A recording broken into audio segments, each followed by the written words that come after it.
ನಾಮಕ್ಕೆ ಸ್ತೋತ್ರವಾಗಲಿ. ಇಂದಿನ ನಿರೀಕ್ಷೆಯ ವಾಕ್ಯವನ್ನು ನಾವು ಓದಿಕೊಳ್ಳೋಣ. ಇಂದಿನ ನಿರೀಕ್ಷೆಯ ವಾಕ್ಯ ವಿಮೋಚನ ಕಾಂಡ 4ನೇ ಅಧ್ಯಾಯ 12ನೇ ವಾಕ್ಯ. Exodus chapter 4 verse 12. ಹೀಗಿರುವುದರಿಂದ ನೀನು ಹೊರಟು ಹೋಗು, ನಾನು ನಿನ್ನ ಬಾಯಿಗೆ ಸಹಾಯವಾಗಿದ್ದು ನೀನು ಮಾತಾಡಬೇಕಾದುದನ್ನು ಬೋಧಿಸುವೆನು ಎಂದು ಹೇಳಿದನು. ದೇವರು ಮೋಶೆಗೆ ಹೇಳಿದ ಕಾರ್ಯವನ್ನು ನಾವು ಇಲ್ಲಿ ಓದಿದ್ದೇವೆ. ದೇವರು ಮೋಶೆಯನ್ನು ನೋಡಿ ಒಂದು ದೊಡ್ಡ ಕೆಲಸ, ದೊಡ್ಡ ಬಿಡುಗಡೆಯ ಕಾರ್ಯಕ್ಕಾಗಿ ಅವನನ್ನು ಕರೆಯುವಾಗ ಅನೇಕ ಕಾರ್ಯಗಳನ್ನು ಮೋಶೆ ಅಲ್ಲಿ ಹೇಳುತ್ತಾ ಇರುತ್ತಾನೆ. ಅದರಲ್ಲಿ ಒಂದು, ಅವನಿಗಿದ್ದ ಬಲಹೀನತೆ, ಅವನಿಗಿದ್ದ ತೊದಲು ನಾಲಿಗೆಯನ್ನು ಕುರಿತು ಅವನು ಹೇಳಿ ದೇವರ ಬಳಿಗೆ, ನಾನು ಮಾತಿನವನು ಅಲ್ಲ, ನನಗೆ ಮಾತು ಬಾರದವನು, ನಾನು ತೊದಲುವವನು ಎಂಬುದಾಗಿ ಹೇಳುವಾಗ ದೇವರು ಹೇಳುತ್ತಾ ಇದ್ದಾರೆ, ನಾನೇ ಬಾಯನ್ನು ಉಂಟು ಮಾಡಿದ್ದು, ಒಬ್ಬನನ್ನು ಮೂಕನಾಗಿಯೂ ಕಿವಿಡನಾಗಿಯೂ ಕಣ್ಣಿಲ್ಲದವನಾಗಿಯೂ ಅಥವಾ ಕಣ್ಣನ್ನು ಬಾಯನ್ನು ಮೂಗನ್ನು ಸೃಷ್ಟಿ ಮಾಡಿದ್ದು ನಾನಲ್ಲವೇ?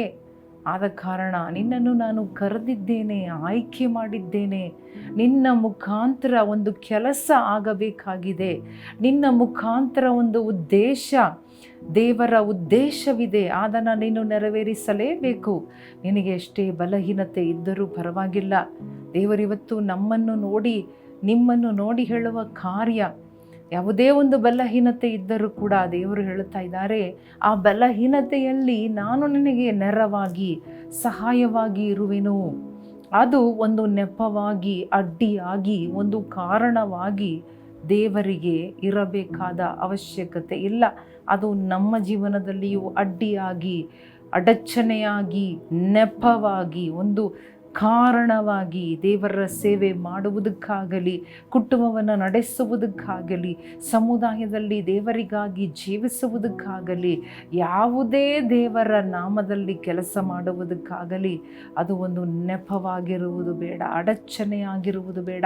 ದೇವರು ಹೇಳ್ತಾ ಇದ್ದಾರೆ, ನೀನು ತೊದಲು ನಾಲಿಗೆ ತಾನೇ, ನಾನೇ ನಿನ್ನ ನಾಲಿಗೆಯಲ್ಲ ಸಂಗಡ ಇರುವೆನು, ನಾನೇ ನಿನ್ನ ಬಾಯಿ ಮಾತನಾಡುವುದಕ್ಕೆ ಸಹಾಯ ಮಾಡುವೆನು, ನಿನ್ನ ಬಾಯಲ್ಲಿ ಮಾತನ್ನು ಆಡುವೆನು. ಆದ ಕಾರಣ ಧೈರ್ಯದಿಂದ ನೀನು ನಿನ್ನ ಬಾಯನ್ನು ಅಗಲವಾಗಿ ತೆರೆ, ಅದನ್ನು ನಾನು ತುಂಬಿಸುವೆನು ಎಂಬುದಾಗಿ ಹೇಳಿದ ಅದೇ ದೇವರು ಹೇಳುತ್ತಾ ಇದ್ದಾರೆ. ಇವತ್ತು ನಿಮ್ಮನ್ನು ನೋಡಿ ನಿಮಗೆ ನಿರೀಕ್ಷೆ ಕೊಡುತ್ತಾ ಇದ್ದಾರೆ, ಧೈರ್ಯ ಕೊಡುತ್ತಾ ಇದ್ದಾರೆ.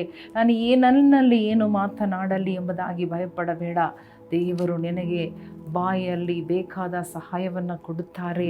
ಹಲ್ಲೆಲೂಯಾ. ಕಣ್ಣಿಗೆ ಬೇಕಾದ ಸಹಾಯ, ನೀನು ಕಿವಿಗೆ ಬೇಕಾದ, ನಿನ್ನ ಕೈಗೆ ಬೇಕಾದ, ನಿನ್ನ ಜೀವನಕ್ಕೆ ಈ ದಿನದಲ್ಲಿ ಬೇಕಾದ ಎಲ್ಲವನ್ನ ದೇವರೇ ಸಹಾಯವಾಗಿ ನಿನಗೆ ಬರುತ್ತಾರೆ, ಮಾಡುತ್ತಾರೆ. ಕಣ್ಣು ಮುಚ್ಚಿ ಪ್ರಾರ್ಥನೆ ಮಾಡೋಣ. ಹಲ್ಲೆಲೂಯಾ. ದೇವರು ಸ್ಪಷ್ಟವಾಗಿ ಮೋಶೆಗೆ ಹೇಳಿದರು, ಮೋಶೆ, ನಾನು ನಿನ್ನ ಮೇಲೆ ಕಣ್ಣಿಟ್ಟಿದ್ದೇನೆ, ನಿನ್ನನ್ನೇ ನಾನು ಆಯ್ಕೆ ಮಾಡಿದ್ದೇನೆ. I have found you, I have chosen you. Moses, you will go and bring my people. Hallelujah. No excuses, no weakness. ಯಾವುದೇ ಬಲಹೀನತೆ, ಯಾವುದೇ ನೆಪ ದೇವರ ಒಂದು ಉದ್ದೇಶದಿಂದ ನಿನ್ನನ್ನು ನಿಲ್ಲಿಸಲು ಸಾಧ್ಯವಿಲ್ಲ.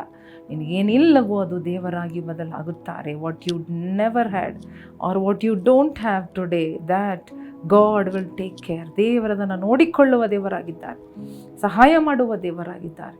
ಅವರೇ ಕೋಟಿ ಸ್ತೋತ್ರ. ಯೇಸುವಿನ ನಾಮದಲ್ಲಿ ಬೇಡಿಕೊಳ್ಳುತ್ತೇವೆ ನಮ್ಮ ತಂದೆ, ಆಮೇನ್.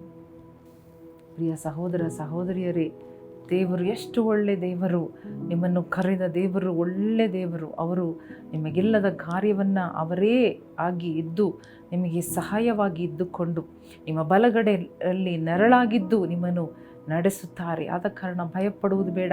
ಹೋಗೋಣ, ದೇವರ ವಿಷಯವಾಗಿ ಹೋಗೋಣ, ದೇವರ ನಾಮದ ಮಹಿಮೆಗಾಗಿ ಮಾತನಾಡೋಣ, ದೇವರ ನಾಮದ ಮಹಿಮೆಗಾಗಿ ಜೀವಿಸೋಣ. ದೇವರು ನಿಮ್ಮನ್ನು ಆಶೀರ್ವದಿಸಲಿ. ಆಮೇಲೆ.